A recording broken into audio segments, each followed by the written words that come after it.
എന്നാൽ അവൾ സ്വകാര്യമായി കർത്താവിനെ വരവിനെ മറിയെ അറിയിച്ചെന്ന്.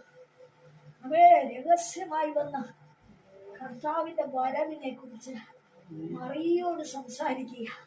ഗുരു വന്നിട്ടുണ്ട്, നിന്നെ വിളിക്കുന്നു. അവേ എല്ലാവരെയും അവൻ വിളിക്കുന്നില്ല.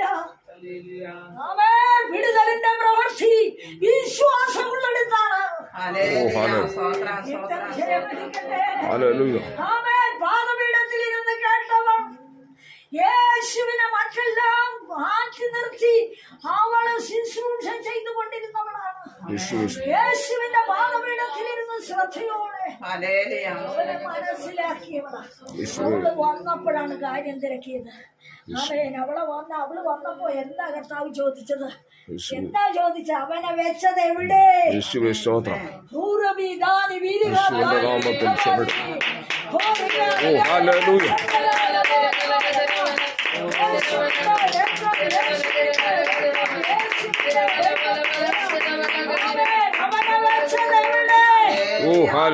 നിനക്ക് വിഷയത്തിന് മറുപടി എവിടെയാ?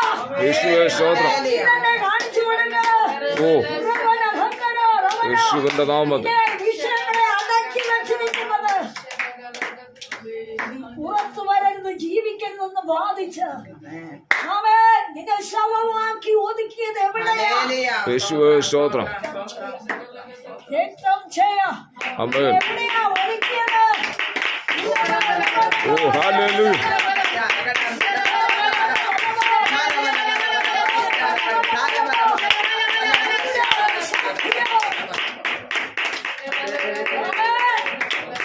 ഒതുക്കിയത് എവിടെയാണെന്നാണ്. അവേ കർത്താവിന്റെ മുമ്പിൽ അങ്ങ് മറിയ നടക്കുക. ആ ഗുരുവിനെ കാണിച്ചു തരാം.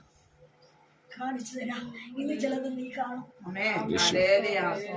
വിടുതൽ കാണുമെന്ന, നീ വിശാലത കാണുമെന്ന, നിന്റെ ആഗ്രഹം നടക്കുമെന്ന.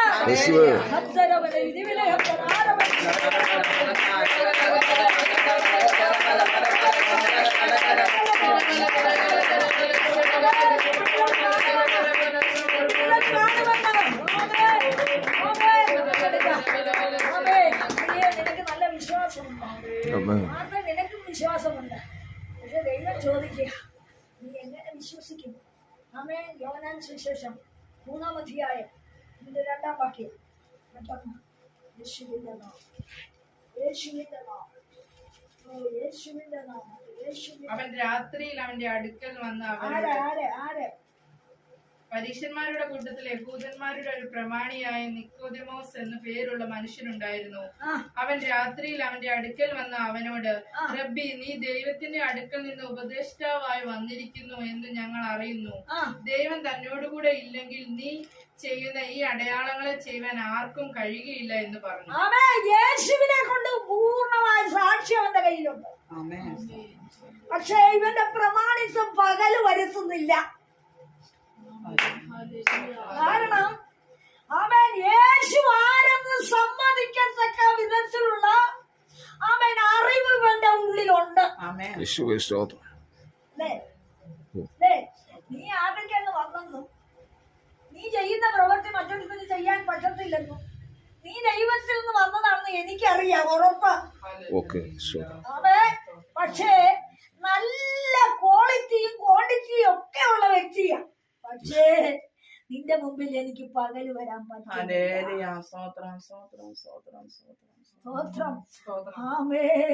ദൈവസന്നിധിയിൽ നിനക്ക് നിവർന്നു നിൽക്കാൻ പറ്റുമോ?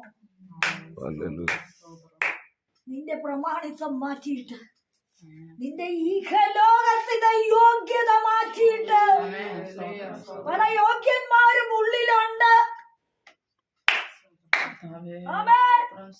പ്രമാണിത്വം കളിക്കുന്നവരും പലരും അടുത്തുണ്ട്. ഞാൻ വലുതെന്ന് വെച്ച, ഞങ്ങളെ ജാതി വലിപ്പമുള്ളതെന്ന് വെച്ച പലരും ദേശത്തുണ്ടെന്ന്. ഇവനിൽ കൂടി നടക്കുന്ന ദൈവപ്രവൃത്തി മറ്റാരും ചെയ്യത്തില്ലെന്ന് ഉറപ്പുണ്ടെന്ന്.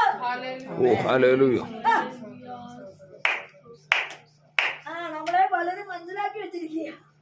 ദൈവപ്രവൃത്തി ദൈവപ്രവൃത്തി ഉണ്ടെന്ന്. ദൈവപ്രവൃത്തി ഉണ്ടെന്ന് എല്ലാവർക്കും അറിയാമെന്ന്. ഹല്ലേലൂയ, സ്തോത്രം, കാരണം എതിരിട്ടപ്പോ എതിരെ നിന്നും 4 എണ്ണത്തെ സന്ദർശിച്ചത്. ഹല്ലേലൂയ, സ്തോത്രം, സ്തോത്രം, സ്തോത്രം, സ്തോത്രം, സ്തോത്രം. ആമേൻ. ഹല്ലേലൂയ, സ്തോത്രം. തലയ്ക്ക് ഭ്രാന്ത്, ആത്മഹത്യ, സ്തോത്രം, അച്ഛന്മാരുള്ള കുടുംബം, സ്തോത്രം, ആമേൻ. സ്തോത്രം, സ്തോത്രം. ജനിക്കുന്നതിനൊക്കെയും മുടന്ത് ദൈവം ബാധിച്ചതാ ദേശത്തോട്. ഹല്ലേലൂയ, സ്തോത്രം, സ്തോത്രം. നമ്മൾ പ്രാർത്ഥിച്ചത് എന്നതാ? ദേശത്തെ അനുഗ്രഹിക്കണമേ, ദേശം വിടുവിക്കപ്പെടുവാൻ ഹല്ലേലൂയ, സ്തോത്രം, സ്തോത്രം. ജനം ദൈവത്തെ അറിയുവാൻ ഇടയാക്കണമേ. ആരെങ്കിലും നശിക്കുവാൻ നമ്മൾ പ്രാർത്ഥിക്കുമോ? ഹല്ലേലൂയ, സ്തോത്രം, സ്തോത്രം, സ്തോത്രം. ഇല്ല. സംഭവിച്ചതോ അവേ ദൈവീക സത്യത്തെ തുച്ഛീകരിച്ച ജനത്തിന്റെ മേൽ ദൈവത്തിന്റെ ക്രോധമായി.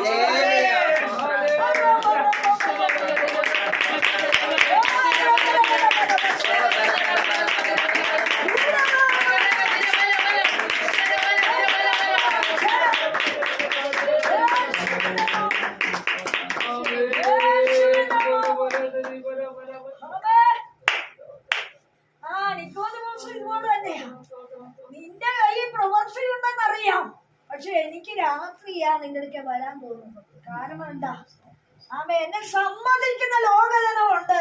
അവരുടെ മുമ്പിൽ അവര് തന്നിരിക്കുന്ന കിരീടം എനിക്ക് താഴെ ഇടാൻ ഇഷ്ടമില്ല. ഒരു പ്രമാണിത്വം അവരെനിക്ക് തന്നിട്ടുണ്ട്.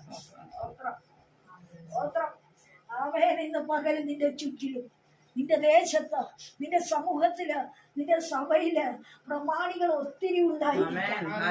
യേശു ആരെന്ന് അറിവുള്ളവരുണ്ടെന്ന.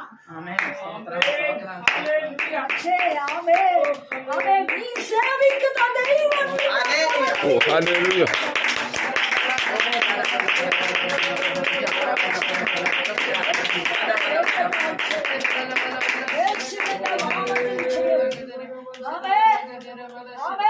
നിന്റെ ദൈവത്തിന്റെ കയ്യിൽ പ്രവൃത്തി ഉണ്ടെന്ന് എതിരാളിക്ക് അറിയാമെന്ന. നീ ആരാണെന്ന് എതിരാളിക്ക് അറിയാം. നീ സേവിക്കുന്ന ദൈവം ആരെന്ന്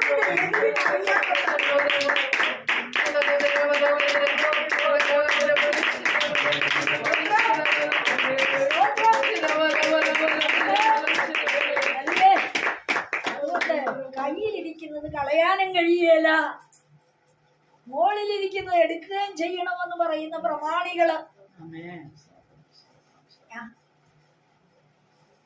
അവൻ അതവിടെ നിൽക്കട്ടെ. സുവിശേഷം 12-ാം അധ്യായം 13-ാം വാക്യം വായിച്ചേ. മർക്കോസ് 12:13.